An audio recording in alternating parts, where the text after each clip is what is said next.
सृष्टि के सृजन से पहले ये कथा है जब चारों ओर सिर्फ जल ही जल था। उनमें से उत्पन्न हुआ सृष्टि का अनंत तत्व हिरण्यगर्भ, वो स्वर्णिम बीज जिससे मेरा जन्म हुआ। मैं ब्रह्मा, मैंने ही तुम्हें और तुम्हारे इस संसार को बनाया। मनुष्य को जन्म देना ही पर्याप्त नहीं था, उसे यह एहसास भी दिलाना था कि वह क्या बन सकता है। सामर्थ्य के इस आधार को स्थापित करने के लिए मैंने जन्म दिया मेरे 7 मानस पुत्रों सप्तर्षियों को, जो महातेजस्वी और मानवता के श्रेष्ठतम शिखर की पराकाष्ठा थे।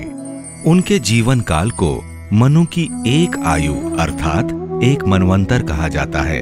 हर मनवंतर के अंत में सप्तर्षि मुझ में वापस समा जाते हैं और नए सप्तर्षियों का फिर जन्म होता है।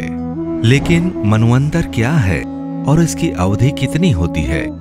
मनवंतर में 71 दिव्य युग होते हैं।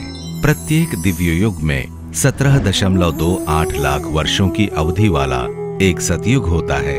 एक त्रेता युग होता है जो 12.96 लाख वर्षों तक चलता है। 8.64 लाख वर्ष लंबा एक द्वापर युग होता है और 4.32 लाख वर्षों का एक कलयुग होता है। जब ऐसे 71 दिव्य युग बीतते हैं तो एक मनवंतर पूरा होता है और सप्तर्षि मुझ में समा जाते हैं। मेरा एक दिन, जिसे एक कल्प भी कहा जाता है, 14 मनवंतरों के बराबर होता है। इस प्रकार मैं 100 वर्षों के अपने जीवन काल में प्रतिदिन 14 बार सप्तर्षियों का सृजन करता हूं।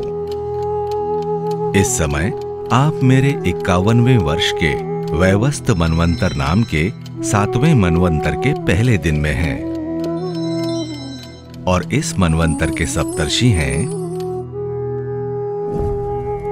महर्षि कश्यप, सभी प्राणियों के जनक; महर्षि वशिष्ठ, भगवान राम के कुल के यानी सूर्य वंश के कुलगुरु;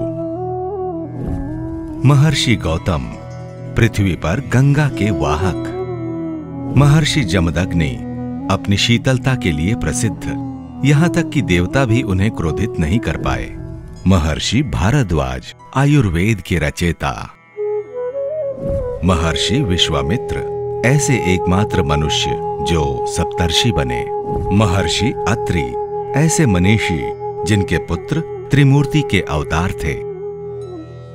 इन सभी का जीवन मानवीय क्षमता और श्रेष्ठता के शिखर पर था, परंतु उनके द्वारा फैलाया गया ज्ञान और संस्कृति का दिव्य प्रकाश समय के चक्र में धुंधला हो चुका है और इसीलिए अब मेरा आना आवश्यक हो गया है। साधना के मार्ग पर मैं आपको मेरे मानस पुत्रों अर्थात सप्तर्षियों के उस समय की बातें बताऊंगा और सनातन धर्म की दिव्य लौ को पुनः प्रज्वलित करूंगा।